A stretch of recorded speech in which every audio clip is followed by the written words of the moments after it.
Hello, my name is Aaron Johnston. I am currently going through my project and portfolio course at Full Sail University, and today I wanted to showcase a little bit about how I created a lights out game within Unity. So let's take a look at the Trello board first. With the data setup, of course, being able to track the information in an array was very important, as we're going to be loading in some predetermined solvable solutions for these puzzles so we can continue moving forward, and that way we don't pre-populate something that we can't solve, and then it's just a bad experience for the player. But we want to be able to keep track of that information. With the user actions, it's very important being able to interact with the game board itself, keep track of the number of clicks, as well as I added an option to be able to skip a level if it gets to be too difficult. With the asset creation, the game board is a prefab itself. We do have the dark and light spaces in there, and then also being able to see the win declaration status and having the side menu text updated in real time as we're clicking through and interacting with the game, and having that information actually being saved as well.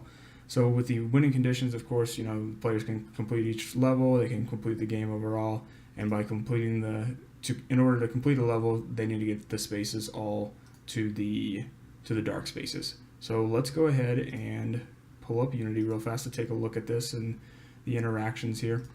So as you can see, let's see, so we'll just go ahead and jump right into things.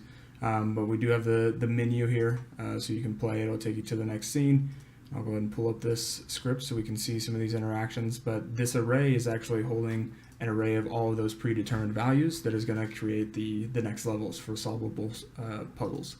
So those are already predetermined, and as the next level loads, it's going to pull one of these to be able to have that already ready for us to go. So let's go ahead and solve this puzzle real fast. But as you can see, it's going to start tracking this information on the side here. And then once we've completed that, it's going to jump to level 2, number of clicks, and it's actually going to automatically save that level information of how many clicks it took. We completed one level and we're on level 2. It's going to save that information, so if we exit out of the game and we want to go back into it,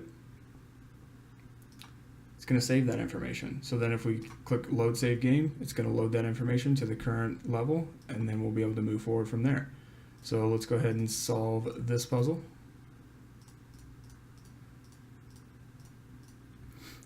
Level 3 updates it, auto saves that information. Let's say we want to skip this level, so we'll skip to level 4. And you'll notice that the levels completed is going to remain at 2.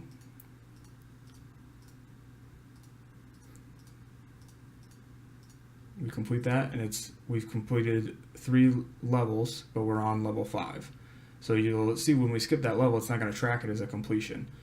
So you're not getting credit for completing that level if you do skip it. So with this final level here that we have loaded for this presentation specifically, once you complete that, the game board goes interactive. So as you're clicking on it, nothing else is happening.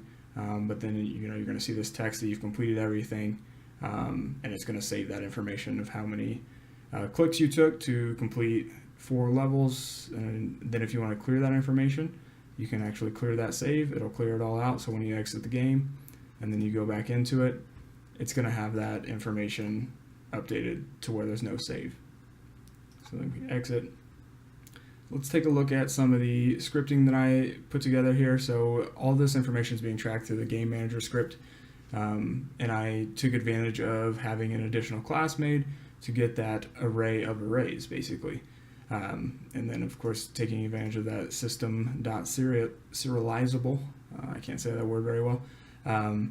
But having the individual, the text, all that information being tracked in the inspector, and as the updates are running, to be able to check for that information and keep that text updated in real time.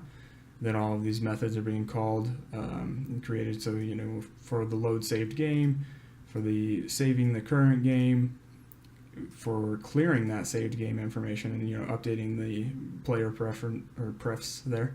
Then being able to skip levels, go to the next level. For winning the game, and this is what deactivates the game board itself. But that's just kind of some of the basic stuff there. And of course, changing the cubes, changing the adjacent cubes. I did a separate one, so it's not counting that all in the same turns.